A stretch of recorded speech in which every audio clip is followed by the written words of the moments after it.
Hey everyone, welcome to this explainer for the Thoughtless Delineation channel. Today, we're diving straight into a really fascinating and honestly pretty intense forensic analysis. We're looking at a massive shift in federal enforcement funding and the actual institutional mechanics of family severance. We're going to break down a framework developed by Shane Buell to figure out what this massive enforcement budget actually tells us about who the state considers a family. And, crucially, we'll see how the adoptee community has literally already lived through the aftermath of exactly what's being funded right now. Okay, so let's start with a really striking paradox, all centered around one single administrative edit.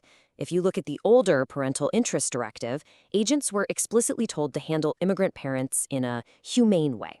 Simple enough, right? But then, in the renamed Detained Parents Directive, that word, humane, has just been entirely stripped out. It's wild.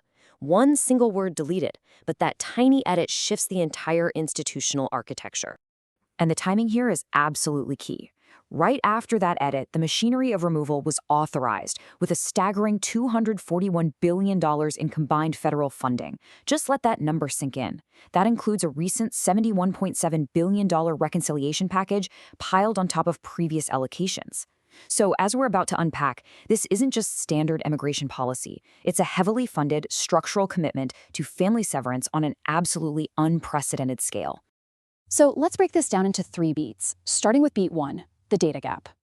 To really grasp the physical reality of these policies, we have to move past the budgets and look at the human data. A Brookings Institution study estimates that 145,000 American-born U.S. citizen children experienced the detention of at least one parent by ICE between January 2025 and April 2026.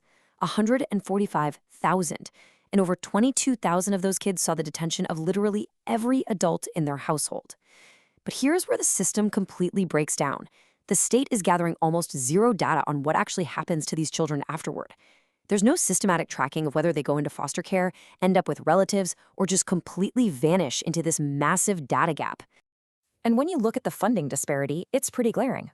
On one hand, you've got $71.7 billion poured into the recent enforcement package.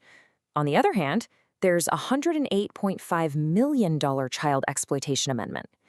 Now, that might sound like a lot of money, but do the math. It is exactly 0.15% of the total package. Rhetorically, it functions as a fig leaf, It provides this veneer of child protective moral cover for a gargantuan enforcement package that otherwise just strips away oversight and actively funds family removal. This brings us to a really foundational concept in Buell's framework, the architecture of silence. Basically, this is a deliberate bureaucratic design that renders identity-vulnerable people legally invisible. The state invests massively in the sheer mechanics of removal, while at the exact same time deliberately declining to document the consequences of that removal. It's a direct, undeniable structural parallel between the untracked separated children of today and the sealed, secretive records of the forced adoption era. Which leads us right into beat 2, the adoptee deportation paradox. So, the Child Citizenship Act of 2000 contains this incredibly severe legal loophole.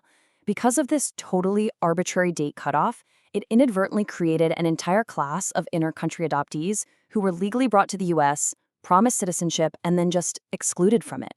We're talking about tens of thousands of adoptees left functionally stateless because of a literal gap in institutional design. And this creates a really dark 3-step paradox. Step 1, the state severs a child from their biological origins. Step 2, the state officially places them in the U.S. as children. Step 3, because of that citizenship loophole we just talked about, the state deports them. It's surreal. Tens of thousands of adoptees are facing deportation by the exact same institutional enforcement machinery that initially severed them and placed them in the United States to begin with. Now for beat 3, the post-tragic turn. If we look closely at the adoptee community's lived experience, we can observe something called the fifth dimensional split. And to be clear, this isn't a pathology, it's an enforced bifurcation. It's what happens when state policy forces a person to exist across 2 asynchronous signals. You have the subsonic, biological truth of their origin on one side, and the constructed adaptive identity assigned to them by institutions on the other. The kids caught in the current enforcement dragnet are legally American, sure, but their nervous systems, their subsonic truth, are inextricably tied to a deported parent.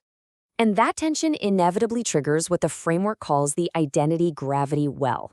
This is the mechanism where that inherited adaptive scaffolding finally fails, and the pull toward the subsonic truth of a person's biological origin just becomes irresistible.